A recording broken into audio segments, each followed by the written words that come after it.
Jason Blum just did something that no one in Hollywood ever usually does. It's no secret that Megan 2.0 was a flop in the box office, with June being such a competitive month and the first film having so much success that the studios thought that Megan would easily be a hit. The first film was released in January, which is kind of a dead month, and it did really well. Blumhouse figured if it did really well in January and people still love it to this day, we can easily make it in June and do great. The reason why they flopped is because they took such a big risk, and this time it didn't pay off. For this sequel, they changed the entire genre, the entire tone of the movie. You know, we complain all the time that Hollywood is just remaking things and everything's exactly the way the first successful one was. We're over here bashing remakes, bashing sequels that are exactly like the first movie. But then when a studio actually takes a risk, we do not reward them. I think sometimes it can work, and I'm really glad that the studio decided to make this risk, but I think in this case it did not work. The really ironic thing is that the audiences who saw Megan 2 actually preferred it over the original. Like, if you check CinemaScore, it actually did a lot better. Since it didn't go viral online, it didn't convince people to buy tickets and get in the theater to see it.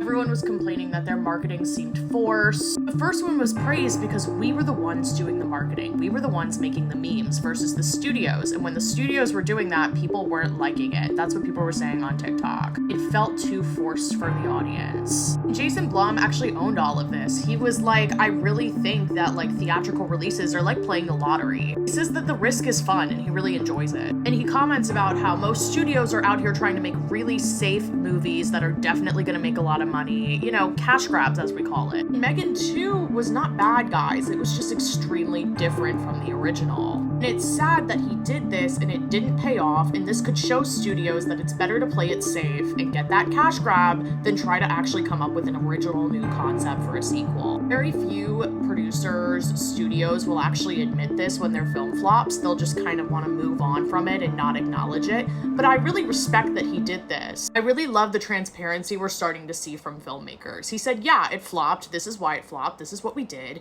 And this is why we did it. Come over here for more freaky.